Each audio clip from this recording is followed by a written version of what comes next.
네, 안녕하십니까. 우리 해외에 있는 우리 애국 동포들, 그리고 전국의 우리 애국 국민 여러분, 또 전국 각 시도당에서 정말 이 양당 정치, 여야 양당 부패 정치에 참담한 이 전국을 타개하려고 제3정당으로서 수고하신 우리 공화당 당원 동지 여러분 인사드리겠습니다.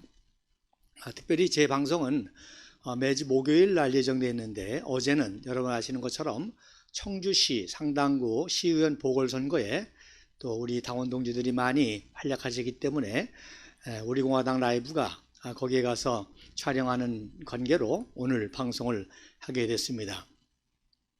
비록 가장 기초단체인 시의원 선거지만 시를 위한 일꾼을 뽑을 뿐만 아니라 양당 정치에 매몰된 이 정치판을 정말 뒤집을 수 있는 그러한 아주 중요한 기회이기 때문에 우리 유권자들에게 이러한 사실을 우리 당원들이 알리면서 오늘도 열심히 선거운동을 하고 있습니다. 그리고 공지가 된 것처럼 4월 3일 월요일 연석회의는 우리 상당구의 유근진 후보 사무실에서 연석회를 하면서 또 우리가 또 선거운동을 돕게 되겠습니다. 때가 온 것 같습니다. 무슨 때냐?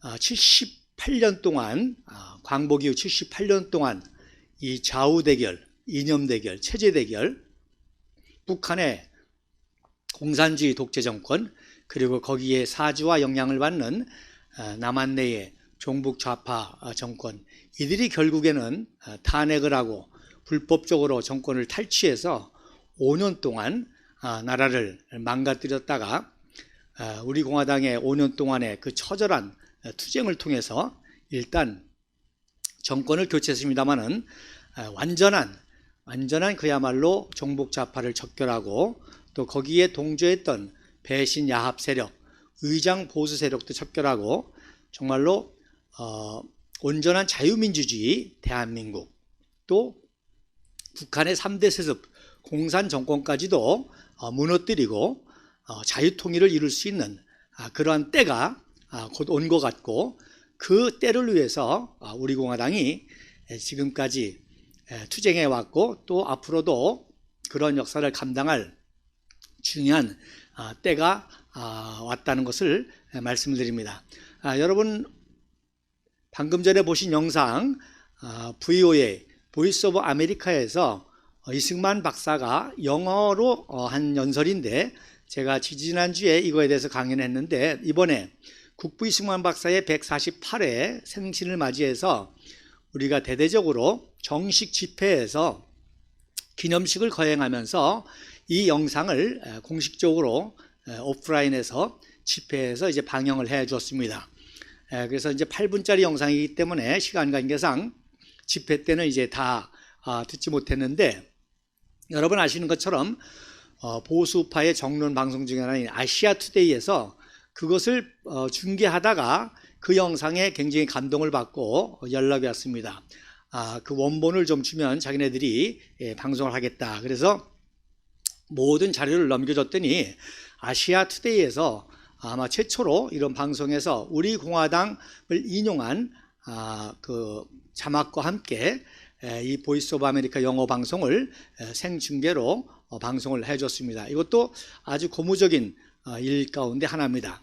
뿐만 아니라 우리 조원진 대표님께서 공식적으로 집회 때 처음으로 국부 건국 초대 대통령 이승만 박사라고 국부라는 용어를 또 처음으로 말씀하셨습니다. 이게 어떤 의미에서는 당연한 거지만 정치적인 내용이다 보니까 아주 첨예하거든요. 그래서 종북 좌파들은 뭐 국부라고 그러면 아주 살기가 등등해서 난리지 않습니까? 그런데 이제 이번 탄신 집회를 통해서 공식적으로 국부라고 이제 발언도 하셨습니다. 그래서 이런 것들이, 이런 조짐들이 때가 된 걸로 그렇게 보여집니다. 뿐만 아니라 비록 TV조선이지만 하와이 이승만 박사 30년이라고 하는 다큐멘터리를 지난주에 방영을 했죠. 그래서 많은 우파 국민들이 시청을 해서 많이 감동을 받았다고 합니다.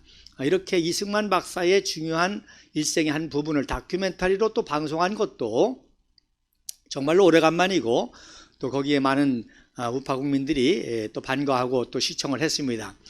저도 시청을 했습니다만은 좀 안타까운 거는 정말 아주 중요한 하와이에 왜 가셨는지, 그리고 하와이에서 어떤 일을 하셨는지 아주 중요한 부분들을 제대로 이렇게 언급하지 못한 것에 대해서 안타까워 생각하면서, 오늘은 그 하와이 방송에 여러분 다 보셨겠지만 언급하지 않은 진짜 중요한 내용들을 여러분과 함께 나누려고 합니다. 한마디로 말해서 이승만 박사는 선교사들이 키웠기 때문에 선교사들과의 관계를 잘 알지 못하면 정말 중요한 이승만 박사의 20%를 제대로 이해할 수가 없습니다. 제가 이런 작업을 하다 보니까 박근혜 대통령 정부 당시에 초대 국사편찬위원장이셨던 유영익 박사님을 알게 되고, 그동안 유영익 박사님하고 많은 대화를 나누게 됐습니다. 정말 유영익 박사님은 이승만 박사님의 최고의 권위자로 모든 자료를 거의 다 가지고 계시고 다 해석을 하시고 책도 쓰신 그런 분입니다. 근데 그분이 굉장히 궁금해하는 부분이 바로 선교사님들하고의 관계시더라고요. 그래서 선교사님들의 관계에 대해서 많이 물어오셔서 또 제가 연구하고 아는 대로 말씀을 드리면 굉장히 신기해하고 또 좋아하시더라고요. 그래서 그분이 예를 들어서 사진만 몇 년도 사진이다라고 사진만 가지고 있는 내용을 저는 선교사를 통해서 그것이 언제, 어디서, 왜, 누가, 어떻게 찍었는지 그런 사실을 알아내서 알려드리면 유영익 박사님이 굉장히 좋아하시고, 또 여러 가지 자료를 요청해서 요청하는 것마다 제가 이렇게 해석해서 드렸던 기억이 납니다. 자, 한마디로 말해서 이승만 박사의 첫 스승은 아펜젤라 선교사님이거든요. 그래서 여러분 이제 화면에 보시면 우리나라의 최초의 오신 선교사가 감리교 아펜젤라 선교사님과 장로교의 언더우드 선교사님이 같이 왔습니다. 1885년도 4월 5일 날 부활절에 오셨거든요. 부활절에 오셨는데 그때 아펜젤라 선교사님이 첫 기도가 우리는 부활절 아침에 이곳에 왔습니다. 그날 사망의 권세를 이기신 주께서 이 백성을 얽어맨 결박을 끊으사 하나님의 자녀로서의 자유와 빛을 주옵소서, 이 기도를 하셨거든요. 이 기도를 배운 게 누굽니까? 바로 이승만 청년이고, 이승만 박사가 결국 자유민주주의 대한민국을 완성한 아펜젤라 선교사님의 기도를 자유민주주의 체제, 자유시장 경제, 또 이동의 자유, 직업선택의 자유, 여행의 자유, 학문의 자유, 직업선택의 자유, 거주의 자유, 모든 자유를 허용한 자유민주주의 체제의 나라를 만든 게 이승만 박사이시고, 그 다음에 빛을 주옵소서 했는데 이승만 대통령이 1956년부터는 이제 원자력에 대한 관심을 가지시고 원자력 연구에 대해서 이제 준비를 하셨다가 1959년도에는 공릉동에다가 원자력 연구원을 세움으로 인해서 이제 우리나라가 현재 원자력 세계 제1위의 전 세계에서 가장 밝은 빛의 나라가 됐다는 것입니다. 그래서 이거 하나만 가지고도 이승만 박사와 선교사들의 관계를 바로 알아야만 이승만 박사님의 모든 일생과 또 통치행위와 그분의 비전이 해석이 된다는 겁니다. 자, 그 다음 사진 한번 보시면 1895년도 2월 달에 이승만 청년이 20살에 배제학당에 들어가고 1년 후 1896년 5월 21일 날 사진입니다. 그래서 그동안 이 사진도 제각각의 연도가 다 다르고 또 배제학당 사진이라는 것만 통해서 감리교에서도 쓰고 장로교에도 쓰고 다 쓰는데, 이 사진은 정확하게 5월 21일 목요일 오후 3시에 아펜젤라 선교사님이 모교 강좌를 만들고 제1회 때 초청을 누구를 했느냐? 바로 서재필 박사를 초청해서 강연을 한 것입니다. 여러분 아시는 대로 미국의 유명 대학들은 다 유명한 강좌가 있지 않습니까? 렉처가 있습니다. 그래서 유명한 강사를 모셔다가 하는 그 렉처가 있는데, 바로 배제학당에서도 첫 콜리지 과정이 생기면서 그 다음에 제1회 모교 강좌를 개설하면서 서재필 박사를 모시고 3시경에 기념 촬영을 한 것입니다.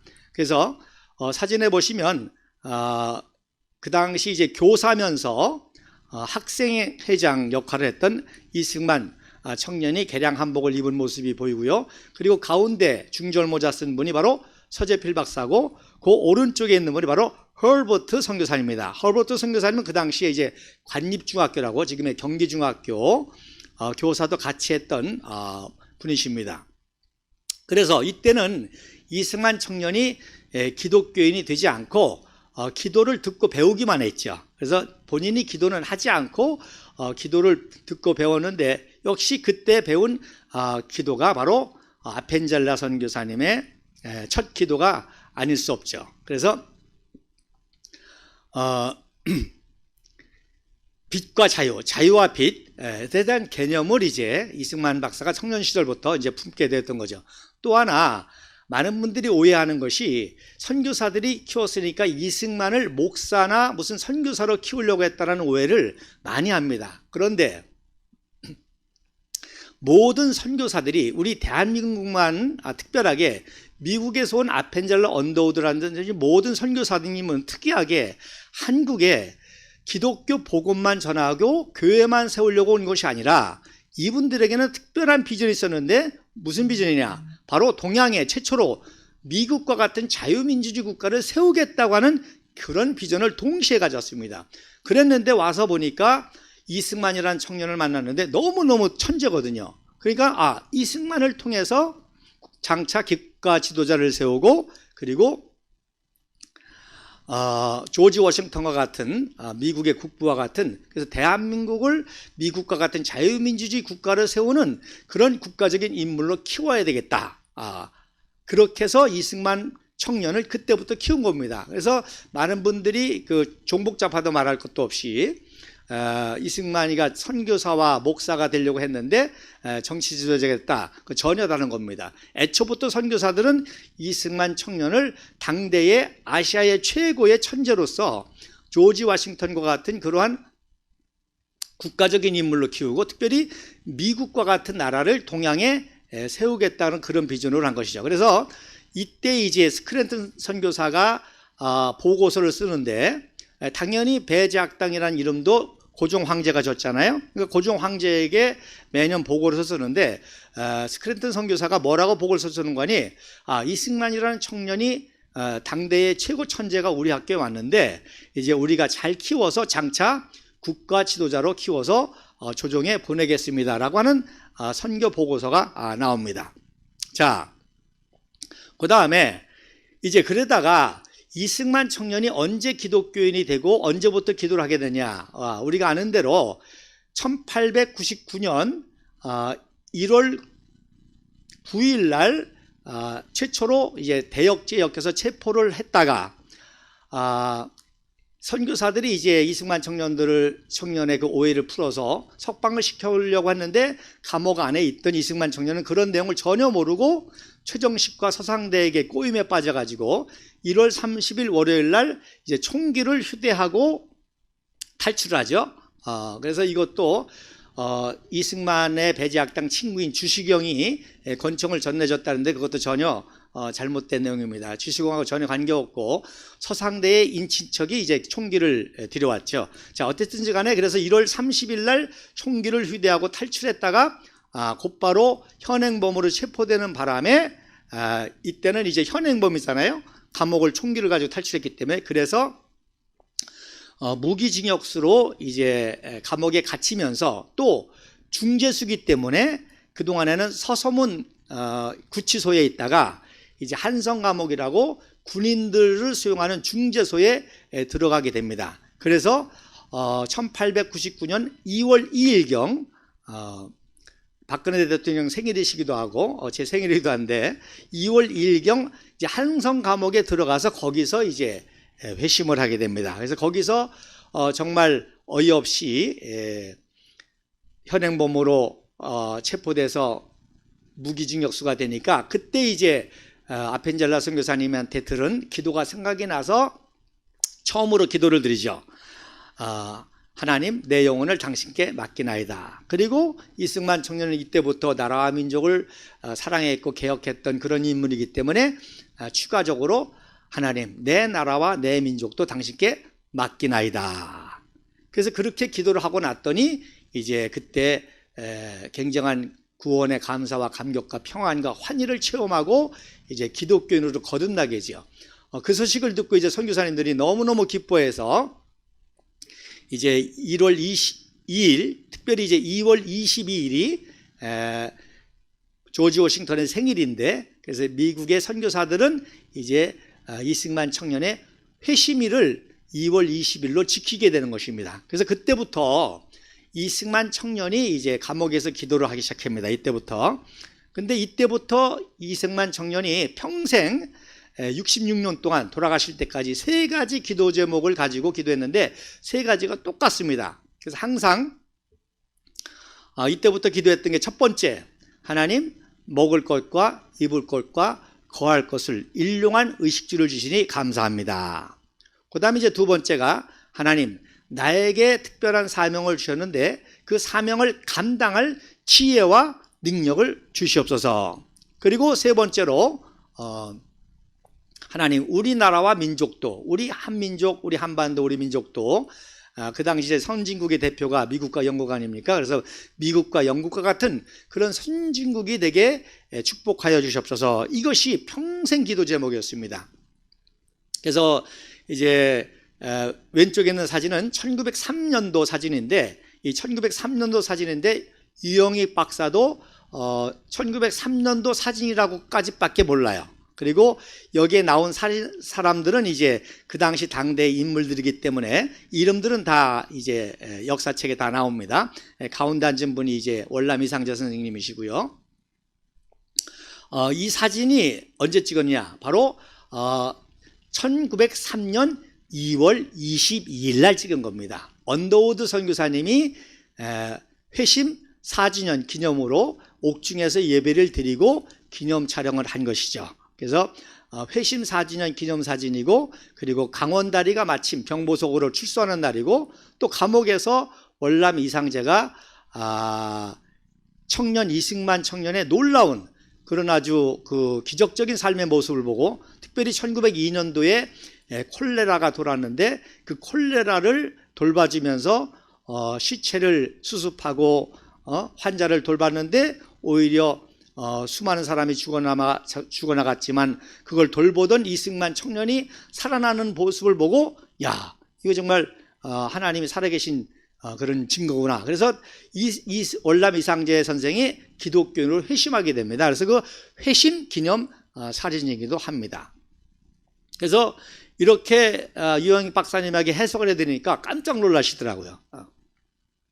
그리고 오른쪽 사진이 이제 1904년도 6월 29일 날 이제 독립정신을 탈구하고 석방을 앞두고 찍은 그런 사진입니다. 자, 어쨌든지 간에 이렇게 감옥에서부터 회심을 한 이후에 1899년 2월 2일경부터 평생 이 3가지 기도 제목을 가지고 이승만 청년, 이승만 박사, 이승만 대통령이 기도했다는 것이죠. 자, 그래서 그 다음 사진 보시죠. 이 사진이 아주 유명한 사진입니다. 이 사진이 굉장히 역사적인 가치가 있는 사진입니다. 자, 1900년입니다. 뭐예요? 회심 1주년이죠. 회심 1주년 2월 22일 날 조지 워싱턴 생일입니다.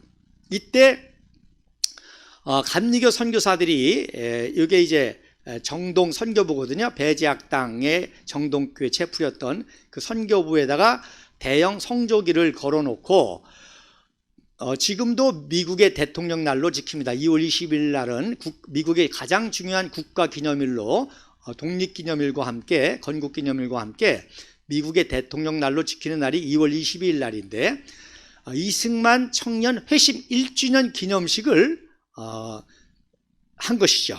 그래서 네 분의 감리교 선교사님이 이제 해심 1주년으로 촬영한 건데, 왼쪽에 있는 분이, 맨 왼쪽에 있는 분이 노블 선교사로 이승만 청년에게 최초로 영어를 가르쳐준 선교사님이고, 이승만 청년에게 굉장히 인격적인 감화 감동을 일으켰던 분입니다. 그래서 이 노블 선교사님의 아들이 해롤드 노블이라고 메가더 원수의 정보참모고 해방 후 강복대 미 군정청의 하지 장군의 정치 고문으로 실세 역할을 했던 해럴드 고문이 바로 노블 선교사님의 아들입니다. 그러니까 이승만 박사하고 얼마나 가깝겠어요.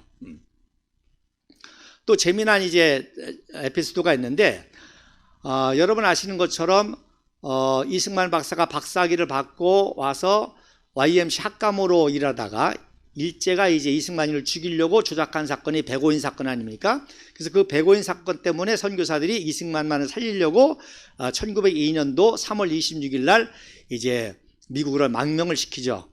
일본의 입장에선 추방을 시키는 것이고, 그때 원래는 이승만 박사가 노블 선교사님 가족을 데리고 함께 그 안식년으로 미국에 가는 노블 선교사님과 함께 타이타닉 호를 타고 가려고 그랬습니다. 자, 어떻게 됐을까요? 그래서 평양에서 노블 선교사님이 그때 가족이 5식구였거든요. 아들이 둘이고 딸이 있었는데, 그러니 뭐 안식년으로 그 대식구가 짐을 가지고 가니 얼마나 짐이 많겠어요. 그래서 평양에서 시베리아를 횡단해서 파리에서 또 배를 타고 영국에 가서 리버풀에서 그 타이타닉호를 타고 대상을 건너서 미국에 가려고 표를 다 끊어놨습니다. 그런데 어떻게 됐을까요?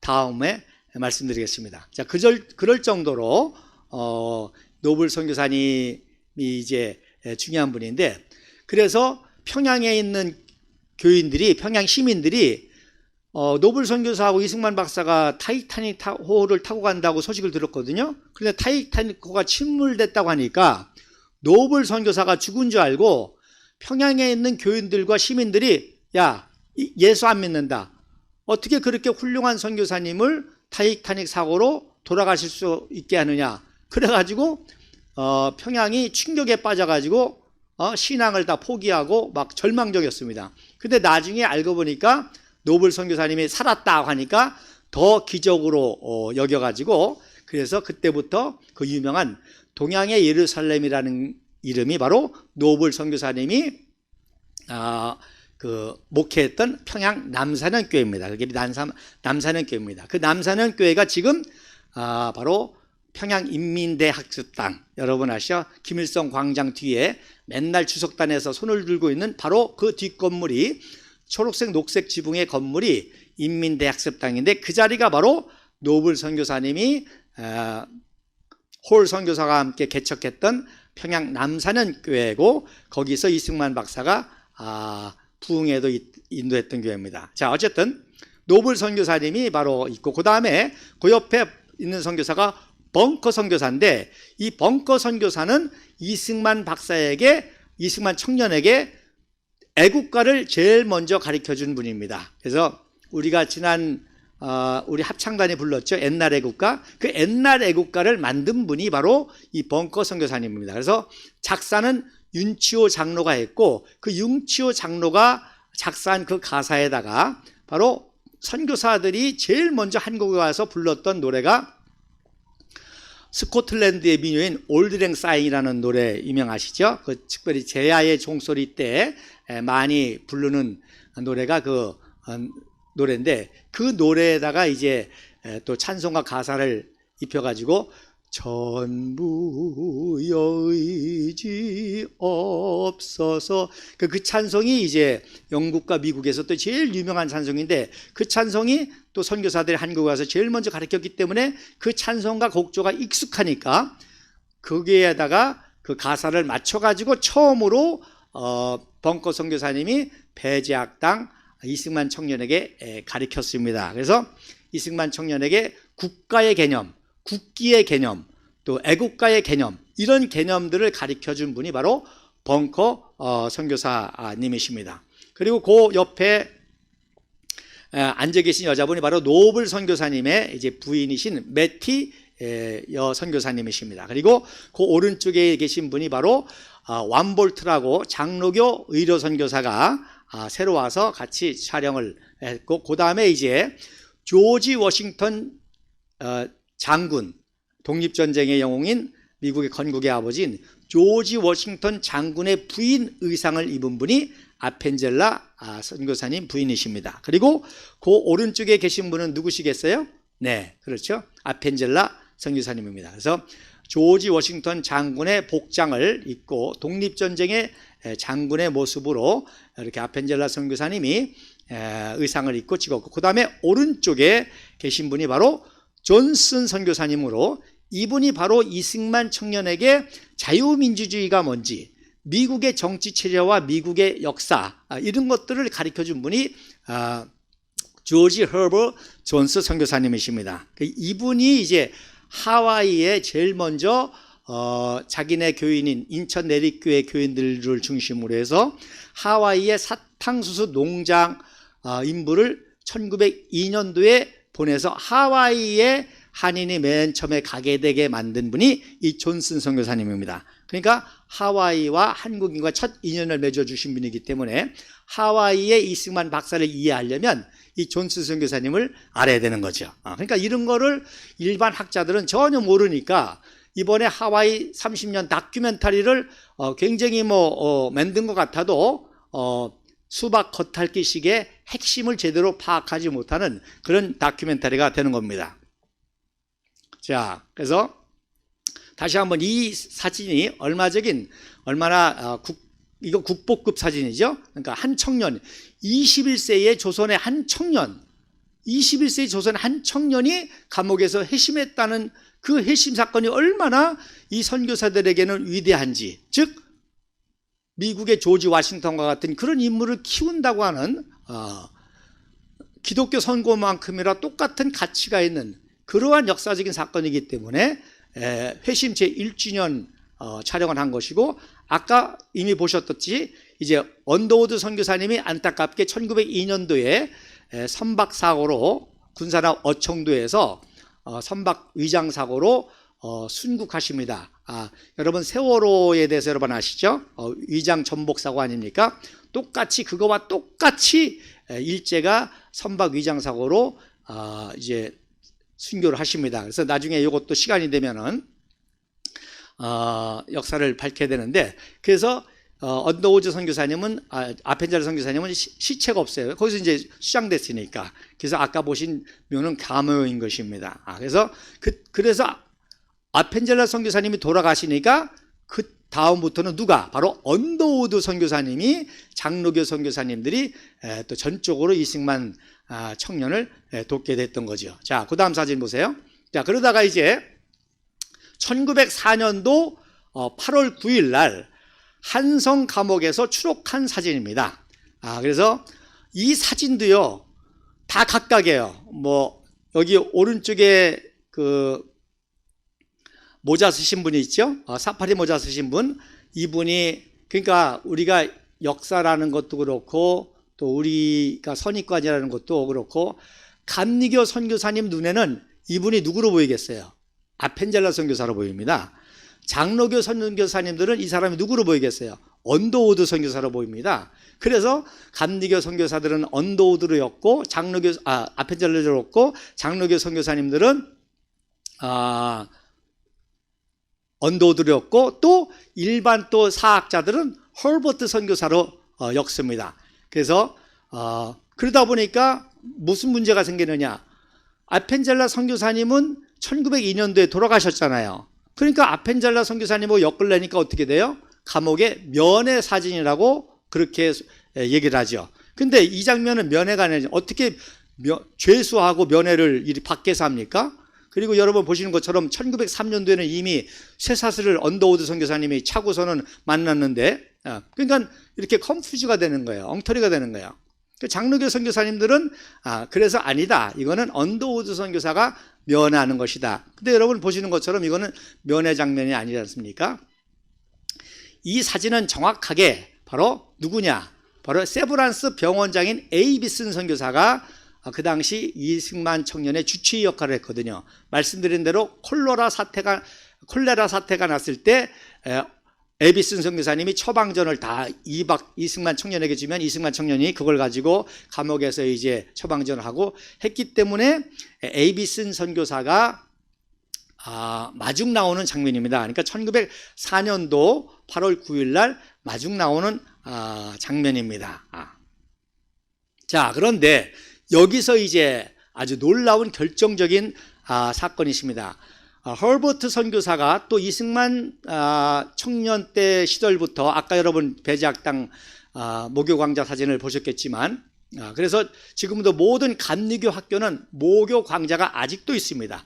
감리교 신학대학, 배제학당, 배제대학 모든 대학에서 지금도 모교 강좌가 있는데 그때 허버트 선교사님이 이미 이제 이승만 청년하고도 관계가 됐기 때문에 자 이승만 청년이 29세 때 이제 나왔는데 허버트 선교사님이 만나서 아주 중요한 국제정보, 일본의 국제정보를 주게 됩니다. 그리고 이제 러일 전쟁에서 일본이 승리했기 때문에 이제 조선은 완전히 일본의 식민지가 들어가면서 뭐 러시아까지 물리쳤기 때문에 이제 일본은 완전히 동양의 최강대국이 되는 겁니다. 이제 그러니까 한마디로 말해서 청일 전쟁의 승리는 일본이 동양의 제국으로 부상하는 날이고 러일 전쟁에서 승리한 날은 동양의 완전한 패권주의 강대국으로 서양의 영국과 미국과 대등한 그러한 나라로 등장한 게 날이 바로 러일 전쟁에 승리한 날입니다. 이때 이승만 박사와도 감옥에서도 계속 교통이 있었고 이승만 박사도 감옥에서 계속 일본에 대해서 또 국제정세에 대해서 연구를 했거든요. 근데 허버트 선교사님이 뭐라고 정보를 주는 거 하니 일본은 개혁개방 때부터 일본은 개혁개방을 해서 일본이 선진국이 되면 맨 처음에 조선을 식민지에서 그동안의 손해를 만회하고 그 다음에 만주를 공략하고 그 다음에 중국을 침략한 다음에 그리고 러시아와 인도를 넘보고 그 다음에는 동남아시아를 장악한 후에 태평양 대동아 공화권을 만들어서 마지막에 미국을 쳐서 미국에 복수하는 것이 일본의 장기 전략이라는 정보를 이때 듣습니다. 잘 들으세요. 중요한 내용입니다.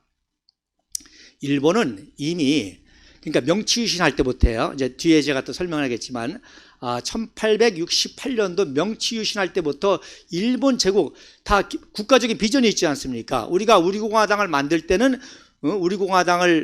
때는 처음에 아주 미약하지만 우리는 대한민국의 체제를 수호하고 자유통일까지 가고 하는 원대한 비전이 있잖아요. 그런 것처럼 일본도 명치유신을 통해서 일본 제국을 만들 때부터 우리는 개혁개방을 통해서 강대국이 된 다음에는 조선을 식민지에서 그동안의 손해를 많이 하고 그 다음에 만주를 공략하고 그 다음에 중국을 침략하고 그 다음에 러시아와 일본을 넘보고 그 다음에 동남아시아를 차지한 다음에 대동아 동양권에서 그러면 태평양에서 미국하고 부딪힐 수밖에 없잖아요. 그래서 마지막에 미국의 복수에서 전 세계 패권 국가가 되는 것이 일본의 장기 전략이라는 것을 1904년도 이날 허버트 선교사님에게 들으면서 이승만 박사가 바로 이 전략을 어떻게 깨고 대한민국을 세울 것인가 이것을 이제 하는 거죠. 그래서 그 다음 사진에 보시면 자 그래서 이제 조선은 이제 일본의 본격적인 식민지에 들어가니까 그때서 고종 황제가 개혁파 대신과 선교사들의 말을 듣고 미국의 도움을 받으려고 그러는 거예요. 그래서 중국의 도움을 받으려고 하다가 청일전쟁에서 깨졌잖아요. 러시아 도움을 받으려다가 러시아 전쟁에서 깨졌잖아요. 이제서 미국의 도움을 받아가지고 식민지를 면해 보려고 이승만 청년을 그러니까 민영환 개혁파 대신과 선교사들의 조언을 듣고 이제 마지막 남은 방법은 미국의 도움을 받아서 일본의 식민지를 막아보는 것이다 해서 미국의 특사로 대미 밀사로 이제 이승만을 보내는 거예요. 영어를 제일 잘하니까. 그래서 고종 황제가 직접 이승만 청년을 만나려고 그랬다 그래요. 그런데 이승만 청년이 차마 이때까지만 해도 이제 자기를 감옥에서 대역죄로 엮였던 그런 감정이 그 당시 팔팔한 청년이니까 그래서 거부하고 안 만났다고 하는 그런 역사적인 에피소드가 있는데 어쨌든 그래도 이제 대미 특사로 이제 가게 됩니다. 그래서 대미 특사로 갈 때에 찍은 이제 이 사진인데 이 사진을 누가 찍었겠어요? 일본에서 찍었죠. 왜? 이제 이승만이를 요주인 인물로 이제 밀착 감시하기 위해서 겉으로는 사진을 찍어준다고 가족사진 찍어준다고 하면서 기념 촬영을 했지만 이때부터 일본도 이승만 청년에 대해서 집중적인 이제 감시 감독이 밀정들이 이제 활약을 하게 되는 것입니다. 그래서 이 사진이 11월 3일 날 미국에 출국하게 되는데 그때 이제 전에 찍은 사진입니다. 자, 그래서 러일 전쟁에 승리한 일제가 한반도를 본격적으로 식민지화할 그럴 때입니다. 그때 그 유명한 만화가 오른쪽에 있는 사파인데 재밌죠? 조선이 너무나 헌신적이라는 거야. 그래서 일본이 러시아를 침략하는데 우리 영토를 통과해도 좋다라고 허락을 해준 거나 마찬가지라는 것입니다. 그리고 다리를 놔줬는데 그 다리 밑에 있는 강이 바로 압록강입니다. 그러니까 그 당시 조선은 이렇게 허약했고 참 일본이 대륙을 침략하는데 발판 역할을 하는 이런 미약한 참 운명이었던 거죠. 이런 운명 속에서 이승만 청년이 미국에 가면서 이 나라를 살려보겠다고 이제 고도의 국제 전력과 기도를 하게 되는 것입니다. 자, 그런데 이때 이제 이승만 청년이 목포를 거쳐서 부산을 거쳐서 고베를 거쳐서 갑니다. 그 다음에 어디를 가느냐? 바로 하와이를 경유합니다. 그래서 아까 말씀드렸죠. 1902년도 일천의 내리교회 교인 50명을 중심으로 102명이 첫 이민을 존슨 선교사님이 하와이에 시켜서 하와이에 한인 공동체가 생기고 한인 기독교 교회가 생긴 거예요. 그래서 2년 후인 1904년도 11월 29일 날 이승만 청년이 이제 고베에서 배를 타고 하와이에 들려서 이때 하와이 이 교인들에게 부흥 집회를 하는데 이때 최초로 애국가를 제창합니다. 그래서 이때는 내셔널 패트리엇 송이라고 그렇게 해서 이승만 청년이 벙커 선교사가 한테 배운 그 당시 노래는 무궁화 노래였었어요. 독립가라고 했고 무궁화 노래라고 그랬습니다. 그래서 독립문 정초식 때와 그리고 기공식 때 이제 불려졌는데 윤치호 장로도 1904년도 러일 전쟁에 일본에 승리함으로 말미암아 조선이 일본의 식민지에 들어간다고 생각하니까 그때 오늘날 애국가 가사로 개사를 합니다. 윤치호 장로가. 그래서 그때 이제 지금 우리가 부르는 가사로 무궁화 노래와 독립가를 개사를 해가지고 거기에 그대로 곡조를 붙여가지고 감옥에 있는 이승만 청년에게 알려주고 이승만 청년이 그 악보를 가슴에 품고 있다가 이제 미국에 가면서 그거를 가지고 가서 처음으로 이제 한인교회 부흥회 때 이 노래를 이 애국가를 가르쳐주고 애국가를 제창을 하게 됩니다. 하와이 그 한인교회에서. 그리고 이제 LA를 거쳐가지고 12월 25일 날 성탄절에 LA 한인교회를 들려서 옥중동지였던 신웅우와 장홍범, 김우재를 만나게 되는데 이 LA 한인교회가 어떤 교회냐? 바로 이승만 청년이 만민공동회의 수배자가 되지 않습니까? 그래서 수배자가 돼서 배제학당에 몰래 숨어 들어갔지 않습니까? 근데 어떻게 해서 체포가 됐느냐? 그 숨어 들어가 있었는데 답답한 거예요. 그랬더니 셔먼이라고 하는 선교사가 이제는 좀 괜찮지 않겠냐? 나랑 함께 왕진 가자. 그래서 셔먼 선교사님하고 왕진을 가다가 남산 밑에 일본 공사관 옆에서 체포를 당한 거예요. 그게 1899년 1월 9일입니다. 그래가지고 감옥에 들어간 거예요. 그러니 솔몬 선교사가 얼마나 가슴 아프겠어요.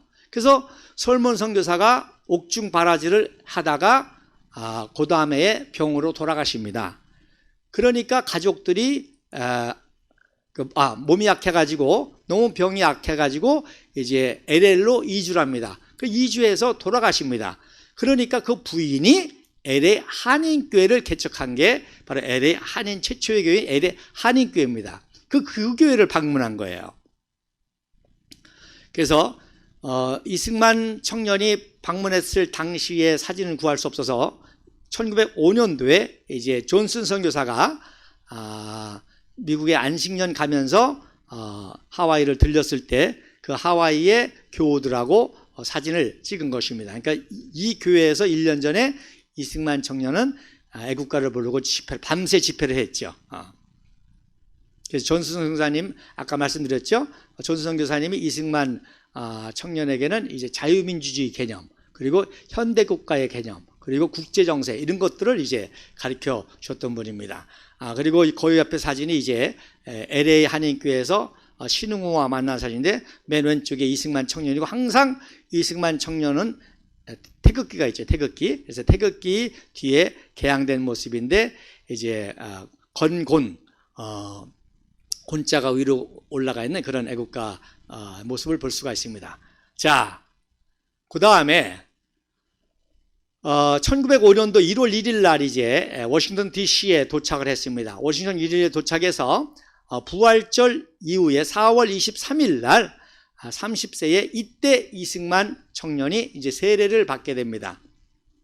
그래서 원래는 연동교회 계일 선교사님한테 세례를 받으려고 그랬어요. 그러니까 옥중에서 이상자라든지 또 이상자 아들이라든지 광원달이라든지 또 이런 사람들을 이제 사대부들을 전도를 해가지고 기독교를 만들면 연동교회, 여러분 우리가 대학로에서 지난번 집회했지 않습니까? 그 대학로에서 집회하고 행지로 나오다 보면 오른쪽에 연동교회가 있습니다. 그 연동교회에 이제 계일 선교사가 목회를 하고 있었는데 계일 선교사님이 또 옥중에서도 이승만 청년하고 제일 잘 알고 또 그 당시 또 한국어를 또 제일 잘했던 분이고 해서 거기다 이제 소개를 시켜줘가지고 계일 선교사님한테 이제 세례를 받게 했습니다. 그러니까 당연히 이승만 청년도 옥중에서 나오자마자 계일 선교사님한테 세례를 받으려고 요청을 했습니다.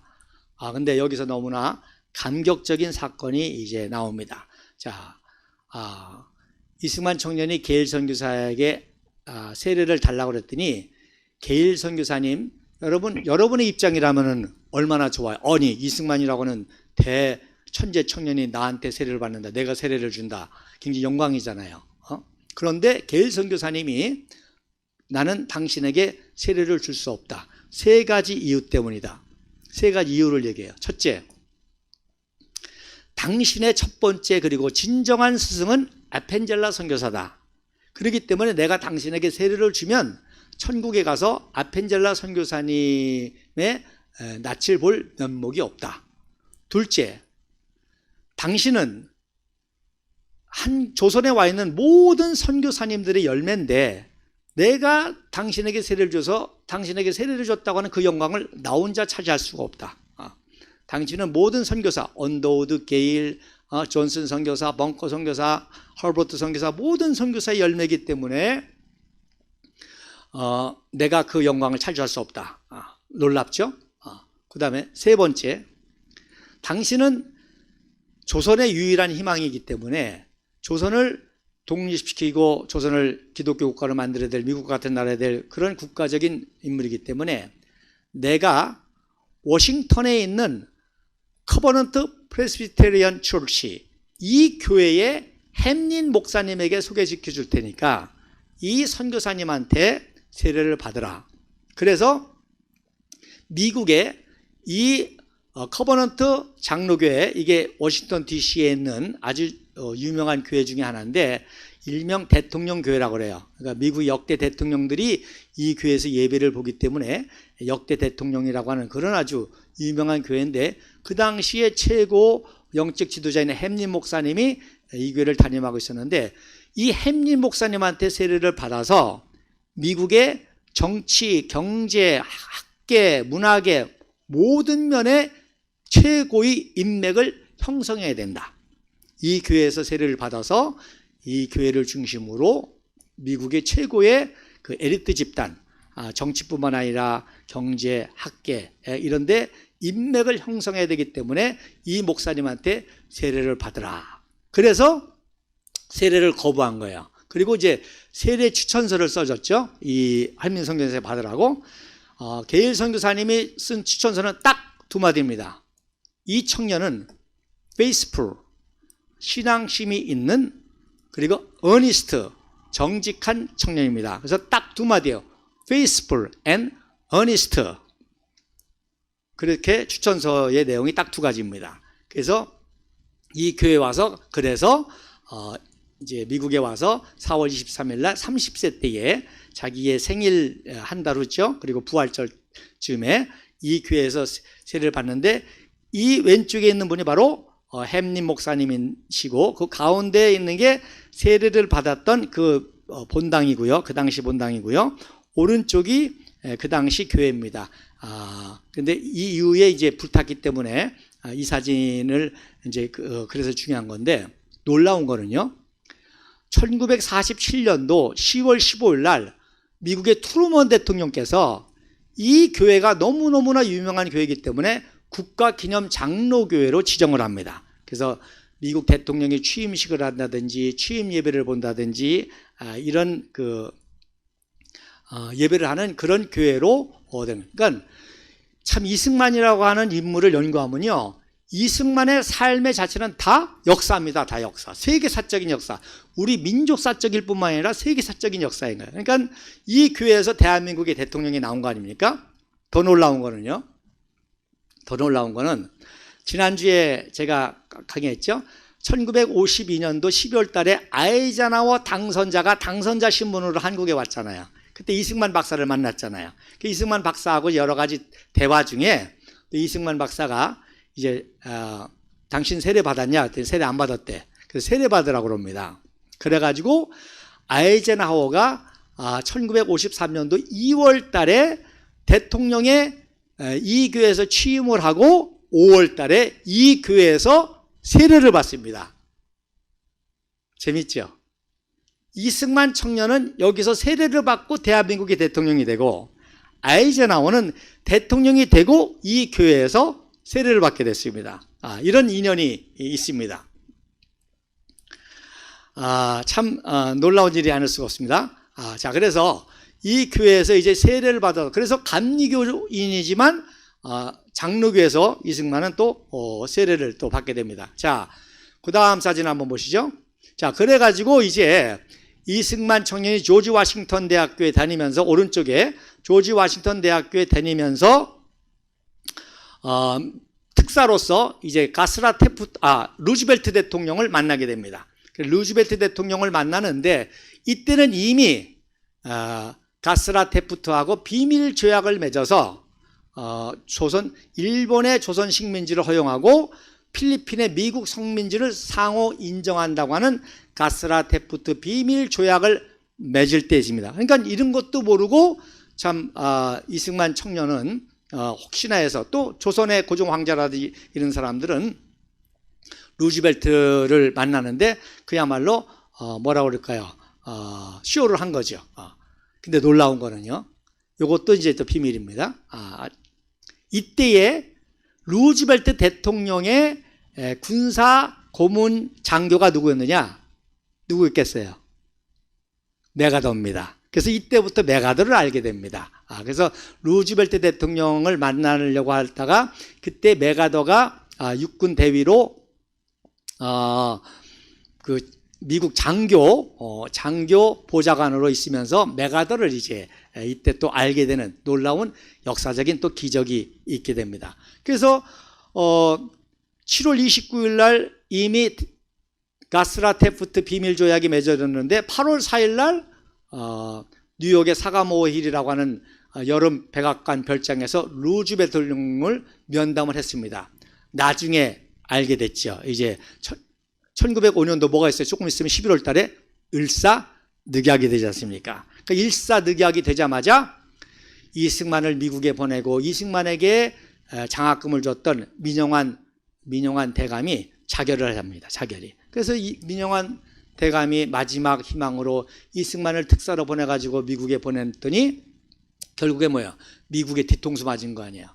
그리고 일사늑약이 돼서 외교권이 박탈이 되고 그 다음에 경찰권이 군대 가산이 되고 이러한 그래서 왼쪽에 이제 사진이 바로 유명한 루즈벨트 대통령과 일본과의 이제 겉으로는 무슨 뭐 평화회담 폴스머스 평화회담이니 국제회담을 하지만 내부적으로는 가스라테프트 이런 비밀 조약을 맺었던 그런 비연의 사건입니다. 그래서 헐버트 선교사님이 아주 미국을 비난했고요.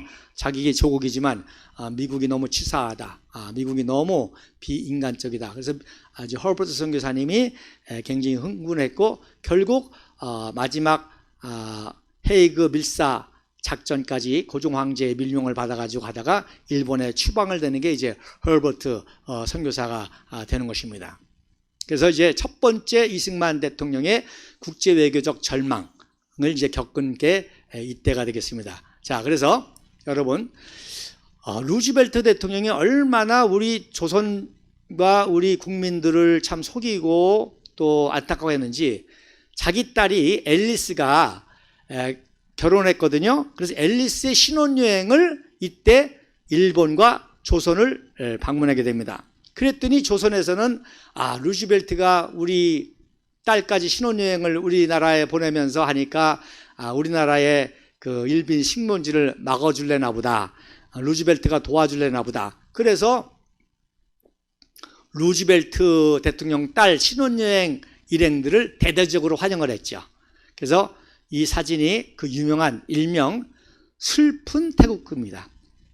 일명 슬픈 태극기. 자, 우리 조선의 어린아이들이 이 앨리스 신혼여행 팀을 환영하려고 저렇게 태극기를 보시면 건강감리가 좀 옛날이니까 그렇죠. 그 미국 국기도 다 만들어 가지고 참 눈물 납니다. 눈물 나. 성적이 별도 제대로 안 그리고 해서 참 루즈벨트 미국 대통령 딸이 신혼여행 오니까 이렇게 환영을 한 거예요. 그래서 여기와 관련된 참 슬픈 태극기 사진도 많이 있는데 시간 관계상 오늘 요거 하나만 제가 대표적으로 뽑았습니다. 너무너무 가슴 아픈 사진이죠. 참 우리 조선민족이 이렇게 순진했어요. 그래서 이렇게 환영을 했는데 뭐예요? 뒤통수 쳐준 거죠. 그래서 테프트도 육군 장관으로 일본 여행하고 또 앨리스도 평양까지 방문합니다. 이런 상황이 바로 을사늑약의 배경이 된 상황이라는 거죠. 자, 그다음 그러면 이제 일본의 이 본성에 대해서 알아야 돼요. 자, 일본이 개혁 개방을 하게 된 게 1853년 7월 8일 날 그 유명한 매추 페리 제독의 흑선이라고 그러죠.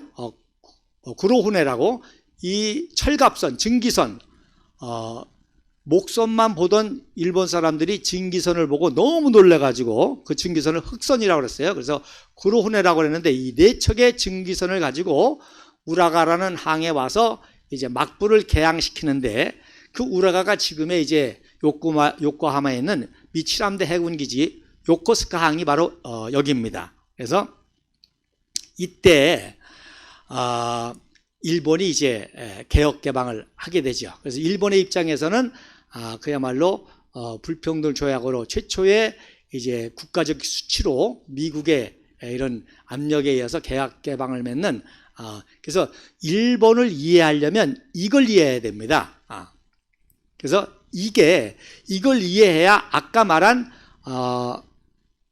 일본 제국을 왜 세웠냐? 바로 이걸 복수하기 위해서입니다. 그래서 메이지 유신, 명치 유신에서 일본 제국을 세운 이유가 말씀드린 대로 바로 그동안 개혁 개방을 통해서 잃어버린 손해를 조선 식민지로 만회하고 그게 이제 을사조약이죠. 그리고 만주를 공략하고 그게 이제 1930년도 이제 만주 공략이죠.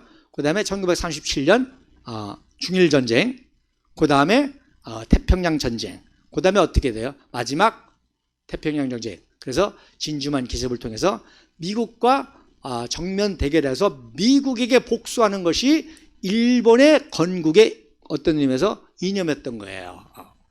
그래서 이걸 이해해야 된다는 겁니다. 그래서 그 다음 사진에 보면 매추 페리대족이 그 동인도 전대 4개를 들고 갔습니다. 그래서 서스키네 하나호, 미시시피호, 사라타가호, 프리모스 4대를 끌고 했는데 얼마나 일본에게 있어서 이 사건이 충격적이었는가 하니 바로 일본에게는 우리가 뭐 도깨비 얘기, 우리 한국 사람들은 도깨비 얘기 많이 하잖아요. 도깨비. 근데 일본 사람들에게는 텐꾸라고 하는 게 있습니다. 천구. 그러니까 하늘의 도깨비죠. 하늘의 요괴. 예. 하늘의 요괴가 있는데 페리 제독을 이렇게 텐꾸로 그린 거예요. 그래서 여기 일본어의 내용이 바로 그겁니다. 우리 일본에는 텐꾸라고 하는 그런 요괴가 있는데 아마 이 텐꾸가 페리 제독으로 변신해 가지고 우리나라에 와서 우리를 이렇게 괴롭혔다라고 하는 그런 상징적인 사진을 그린 것이죠. 그러니까 이게 얼마나 일본 역사의 최고의 충격이었는가를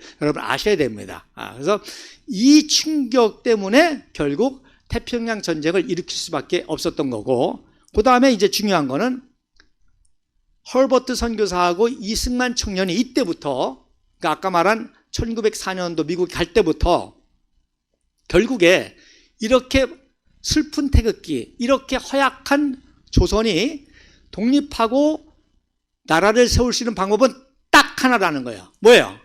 일본이 미국을 상대로 전쟁을 일으켜가지고 패망을 할 때 그때 우리가 독립하고 대한민국을 건국할 수 있다는 것. 이게 핵심입니다. 이걸 잘 아셔야 돼요. 이게 진짜 중요합니다. 이것 때문에 하와이에 가시게 된 거예요. 자, 너무너무 중요한 말씀 다시 말씀드리겠습니다. 자, 무슨 우리가 청산리 전투를 해가지고 독립운동을 한다? 이또 우르부미를 암살해가지고 독립운동에서 나라를 세운다? 우리의 독립의 정신은 사라질 수 있지만 전혀 불가능한 얘기죠. 작대기총 가지고 어떻게 항공모함 6대를 만들어가지고 미국과 태평양 전쟁을 일으키는 세계대전을 일으키는 일본을 상대로 독립을 해서 나라를 세우겠습니까? 그 정신은 중요하지만, 그러니까 방법은 딱 하나라는 거예요. 헐버트 선교사와 미국의 모든 선교사들이 이승만 박사하고 한 거는, 자, 일본이 결국 성경에도 있죠. 욕심이 잉태한 즉 죄를 낳고 죄가 장성하여 사망에 이르느니라. 일본이 욕심이 잉태해서 조선 식민지에 만족하는 것이 아니라 만주를 먹고 중국을 공략하고 러시아와 인도까지 넓보고 동남아시아를 다 장악하고 마지막에 그 욕심이 폭발하는 건 뭐냐? 미국을 상대로 전쟁을 일으킬 것이다. 그러나 반드시 망하게 될 것이다. 패망하게 될 것이다. 그러면 그때 조선이 독립하는 날이요, 나라를 세울 수 있다. 이 방법밖에는 없다는 것입니다. 그래서 이때부터 이승만 박사의 기도가, 하나님, 일본이 미국을 상대로 전쟁을 일으킬 때를 알게 하시고 그때를 위해서 내가 무엇을 해야 될지, 그리고 그때가 되면 독립이라는 것은 나라를 세운다는 것이 건국이라는 것이죠. 그러니까 여러분 잘 아셔야 됩니다. 김구도 독립운동을 했고 이시영도 독립운동을 했고 독립운동한 사람 많아요. 근데 독립운동이 건국이라는 개념을 가진 사람은 이승만 박사밖에 없습니다. 지금도 마찬가지예요. 지금도 많은 사람들이 통일을 얘기합니다. 자유통일을 얘기합니다. 통일이라고 하는 것은 한반도의 새로운 대한민국을 건국한다는 건국의 의미입니다. 이 개념을 가진 사람은 오직 박근혜 대통령, 조원진 대표, 우리공화당밖에 없습니다. 자, 독립만 얘기했지 독립이 곧 새로운 대한민국 건국이라는 작업을 생각한 분은 이승만 박사밖에 없다는 것입니다. 마찬가지로 지금도 통일도 많은 사람들이 얘기하지만 통일을 얘기하면서 통일의 비용 얘기하고 통일을 뭘 본다, 그런 건 부차적인 얘기고, 아예 한반도의 새로운 대한민국 제2의 건국 작업이 돼야 되는 거예요. 그리고 이 개념을 가진 분은 박근혜 대통령, 조원지 대표, 우리공화당밖에 없습니다.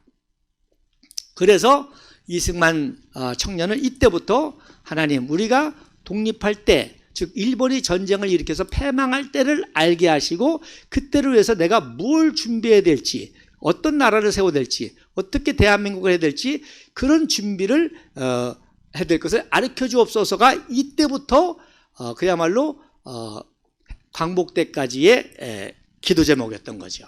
그 세 가지 기도 제목 외에 또 하나의 기도 제목이 이게 이제 하와이 30년의 핵심입니다. 그리고 이제 나라가 세워졌잖아요. 대한민국이 세워졌고 특별히 이제 6.25 때부터는 이제 또 기도 제목이 또 달라지겠죠. 지금 공산 세력에 의해서 우리나라가 적화통일 위기에 당했는데 그때부터 이제 또 기도 제목이 또 달라지는데 그건 또 나중에 또 기회에 대해서 말씀하시고. 자, 그 다음에 그래서 그 다음 사진 한번 보시면 이 페리 제독의 그 개혁 개방이 얼마나 일본을 충격으로 빠뜨렸는지 거기에 관련된 역사적인 사진과 사파입니다. 그러니까 이게 이제 100년 전인데 약 100년 전에 이러한 그 사파가 있다는 거는 그만큼 역사적인 중요한 사건이라는 거죠. 그래서 맨 오른쪽 밑에가 이제 그 네 척의 증기선 가운데 두 대의 모습이 보이고 왼쪽에서 그 함상에서 이제 그 개방 조약, 수호 조약을 맺는, 통상 조약을 맺는 그런 장면이죠. 그래서 그 막부의 사람들이 쪼그려서, 그러니까 우리가 조미 통상 조약이나 강화도 조약 때하고 똑같잖아요. 그때는 이제 일본이 우리나라를 억압하는 조약에서 우리 조선 사람들이 참 미약하게, 근데 이때는 반대였잖아요. 그 페리 제독이 이렇게 막 의리의리한 함상에서 아주 초라한 일본인 모습을 보이잖아요. 이렇게 쪼그려 앉아 있고, 그 옷도 남루하게 입고, 그리고 이제 그 위에가 이제 페리 제독하고 그 서양의 사람들의 모습. 그리고 오른쪽에 보세요. 막부의 사람들이 돛담배 타고 목선 타고 저 증기선, 흑선을 바라보는데. 이때의 충격을 그 시로 남아 있는데 태평양 잠을 깨우는 조키센, 불과 넉 잔에 잠을 이룰 수 없구나. 이 조키센이라는 것은 그 당시 유명한 그 녹차의 이름이거든요. 조키센. 아주 평안하게 잠을 자기 전에 그 아주 최고급 조키센 차 넉 잔을 마셨는데 왜 이렇게 잠이 안 오느냐, 그런 내용이거든요. 근데 여기에 이제 비유가 들어있는 거예요. 그래서 이 조키센이라고 하는, 우리나라 말하면 상이찬이라고 하는 상표의 최고의 일본의 차인데, 이 흑선이라고 하는 증기선의 발음이 조키센하고 비슷한 거예요. 그러니까 여기에 조키센은 차가 아니라 뭘 의미하죠? 바로 페리 제독이 끌고 온 4대의 증기선을 의미합니다. 그러니까 조용하고 잠잠했던 일본을 뒤집어 깨워 잠을 이룰 수 없게 만든 게 바로 페리 제독의 4독의 흑선이었다는 거예요. 이게 일본에게는 엄청난 충격이었고, 이 충격을 벗어나 보려고 발버둥 쳤던 게 이제 명치유신이고, 그리고 일본 제국을 세웠던 것이고, 이것을 극복해 보려고 이제 일본이 개혁 개방을 통해서 자기네 내전 통일까지 하면서, 그리고선 이 야망을 이루기 위해서 조선을 침략하고 이제 만주를 가고 이렇게 했던 거죠. 야, 그래서 그 다음 사진에 보면 그래서 이때에 여러분이 이제 잘 아시는 명치유신, 일본 제국의 아버지라고 하는 사람이 바로 요시다 쇼인입니다. 요시다 쇼인. 또 재미난 거는 요시다 쇼인이 약 120명의 제자를 키웠는데, 예수님의 제자 12제자처럼 12제자를 이렇게 그들이 또 이렇게 만들어서 쇼과천주쿠라고 그러죠. 그 요시다 쇼인의 학교를 송화천숙 쇼과천주쿠라고 하는데, 바로 말씀드린 조선을 식민지로 만들어 손해를 만회하고 만주를 공략하고 중국을 침용하여 러시아와 인도를 넘보고 대동아 공영권으로 태평양을 진출해서 미국에게 궁극적인 복수를 한다고 하는 이 개념을 누가? 요시다 쇼인이 만든 거예요. 그래서 요시다 쇼인이 1859년에 죽으면서 그 제자들에게 이 유언을 남겼고 이 유언을 가지고 명치유신을 성공시킨 게 12제자입니다. 그래서 여기 그 12제자 왼쪽에 보시면 맨 가운데가 이제 요시다 쇼인이고요.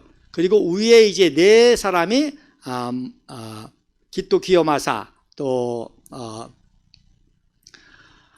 다카시키 신사코 이런 사람들 요 의명이 네 명이 첫 번째 제자인데 이 네 명은 첫 번째 제자인데 명치유신 과정에 다 암살당해 죽거나 이제 죽게 되는 겁니다. 그 다음에 그 밑에 두 번째 이진 그룹의 제자가 오른쪽에 첫 번째가 누구예요? 이게 바로 이토 히로부미입니다. 두 번째가 야마가토 아리토모입니다.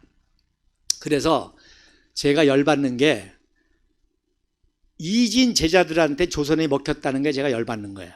일진 제자들도 아니고 일본의 이진 제자들한테 조선이 먹혔다는 게 열받으면서 어쨌든 이제 이승만 박사를 통해서 우리가 일본에게 정당한 일본을 정당한 그런 복수를 할 우리 공화당의 이제 비전을 품습니다만은 그래서 여기 이제 12제자가 다 나오고요. 그 제가 또 이 12제자를 또 연구했습니다. 120명 중에 또 왜 12제자를 이 사람들을 뽑았을까? 놀라운 거는요. 독도를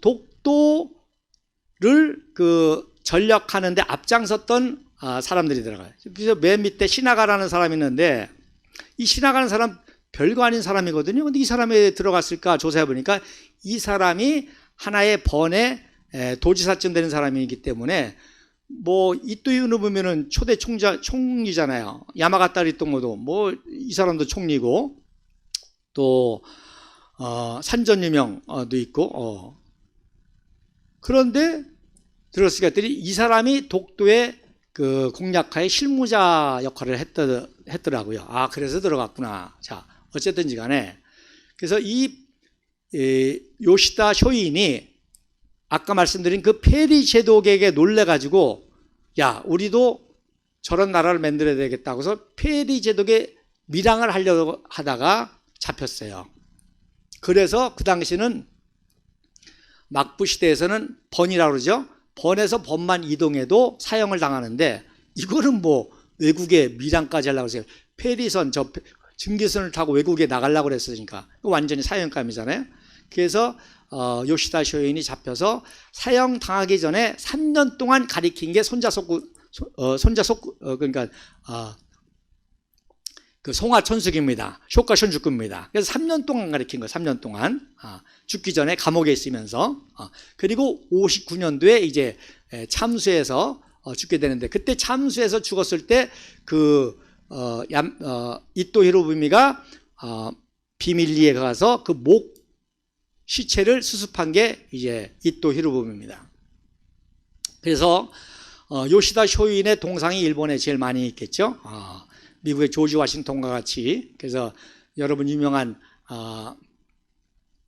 일본의 대화원이라는 것도 다 이 요시다 쇼인에서 나온 겁니다. 야마토 정신이라는 거, 야마토. 자, 그래서 이 동상이 왜 중요한 거 아니? 이 동상이 어디냐? 바로 페리 제독에게 그 개혁 개방을 했던 요코스카 요코마하마 항에 있는 그 텐시마라고 하는 섬에 있는 동인데, 자 손으로 가리키고 있죠. 손으로 가리키고 있어요. 어디를 가리킬 것 같아요? 어디를 요시다 쇼인이 저 손을 어디를 가리킬 것 같아요? 이거 외에는 이 동상 외에는 모든 동상이 손을 어디로 가리키고 있었냐면 조선을 가리키고 있었습니다. 제일 처음에 조선을 식민지 되니까 그 조선을 가리키고 만주를 가리키고 중국을 가리켰는데 요 동상만 제일 마지막에 세워진 요 동상만 어디를 가리키고 있어요? 그렇죠. 태평양을 가리키고 미국을 가리키는 동상입니다. 그래서 이 동상을 이해하셔야만 되는 거예요. 자, 그 다음에 마지막으로 우리 시간이 벌써 많이 갔네요. 그래서 이승만 박사가 1921년도 워싱턴 군축회의에 한국의 독립을 청원하고, 그러니까 이게 이제 세 번째 절망인데 두 번째 절망이 윌슨의 민족 자결주의를 통해서 3.1운동을 일으켰다가 뒤통수 맞았잖아요. 그래서 한동안에 이승만 박사가 프린스턴 나온 거를 수치스럽게 여겼습니다. 왜? 프린스턴 총장이었던 윌슨한테 뒤통수 맞았으니까. 그래서 실패하고 이제 워싱턴 군축회의가 있다고 하니까 거기에 이제 독립청원을 해보려고. 워싱턴 군축회의라는 건 뭐예요? 야, 우리 세계 강대국들이 전쟁하지 말고 이 군사 무기를 좀 축소해가지고 평화적으로 이루자. 그 회의에 이제 독립을 청원하려고 했는데 이게 이제 세 번째 실패인 거예요. 그런데 여기 이 태평양 군축회담의 핵심이 뭐예요? 일본이 강대국으로 부상하는 것을 막으려는 것입니다. 특별히 뭐예요? 일본이 이제 해양 대국으로 발전하거든요. 일본의 그 유명한 전 세계 최고의 전함이 야마토 전함 아닙니까? 그런 전함을 만들어나고 하니까 전함의 톤수를 제한하고 전함의 주포를 제한하는 그런 그 군축회담. 그래서 영국도 해양 그 대국이지만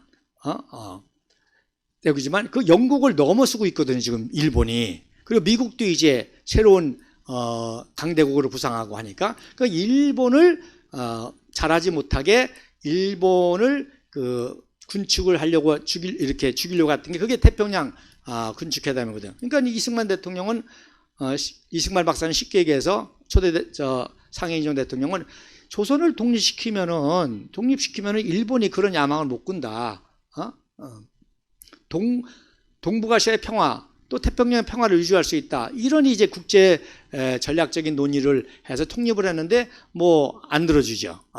그래서 이거를 실패하고 이제 하와이에 들어가시는 겁니다. 그래서 1922년도 1월 25일 날 마지막에 이제 워싱턴에서 집무하는 모습이고, 이때 이승만 박사가 일본의 마지막 이제 군축회담을 통해서 일본이 이제 점점 강대국으로 부상하니까 이제 하와이에 들어가서 장기적인 전략을 구상하죠. 그래서 9월 7일 날 하와이에 귀환하게 되는 것입니다. 자, 그래서 그 다음 사진만 보고 마칠게요. 자, 그 다음 사진 보시면, 그래서 놀라운 거는요, 그때까지만 해도 미국이나 영국에서는 항공모함에 대한 개념이 제대로 없었습니다.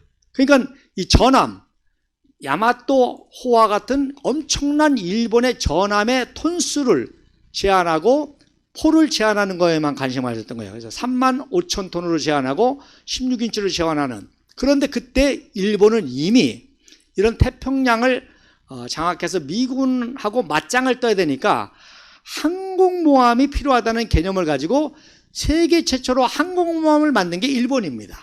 그래서 이런 군축회담을 할 때 일본은 1919년 12월 16일 날 최초로 항공모함을 건조하고 21년도에 진수하고 12월 27일 날 바로 봉상호라고 하는 일본말로 호쇼라고 그러죠.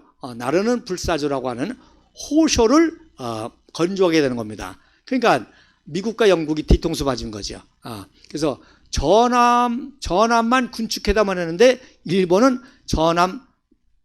전함을 줄이는 척하고 뭐예요? 항공모함을 만드는 거죠. 세계 최초로. 그래서 일본이 만드니까 영국이 그제서 부랴부랴 이제 전함을 개조해서 영국이 이제 항공모함을 만들고, 결국 1941년도 12월 7일 날 진주만을 기습할 때 일본은 6대의 항공모함을 가지고 태평양 전쟁을 일으켜서 진주만을 기습했던 거죠. 그러니까 항공모함이 없었다고 한다면 일본이 미국을 공격할래 할 수가 없죠. 그 당시 전투기가 일본에서 본토에서 아무리 가까운 섬에서 떠도 일본 본토를 공략할 수 있습니까?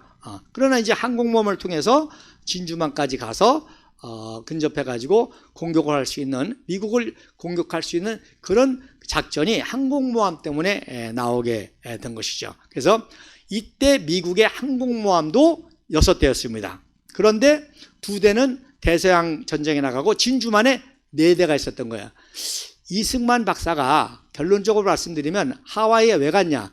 일본의 이러한 정보를 파악하려고.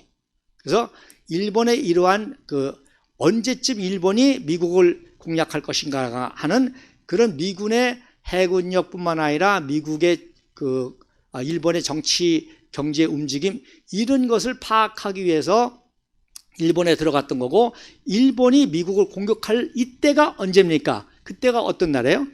이때가 이제 독립의 서광이 있는 날이잖아요.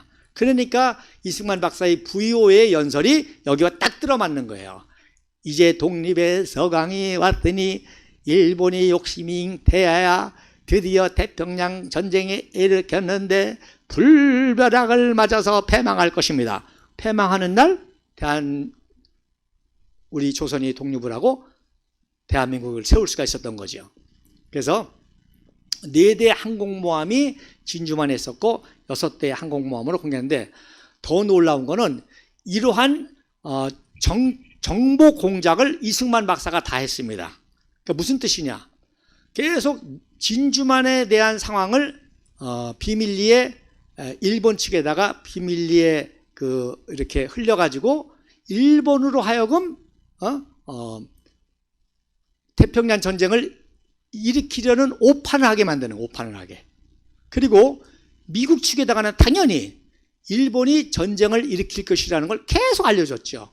근데 그때만 해도 미국의 대통령과 군사들이, 아니 쉬운 말로 일본 쪽발이들이 감히 미국을 어떻게 전쟁을 일으켜 어떻게 공격해, 상상을 못했습니다.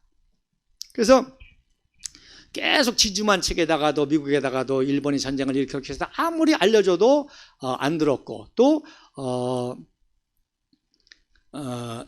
일본 측으로 하여금은 또 오판을 할 수 있도록, 그래서 더 놀라운 거는요,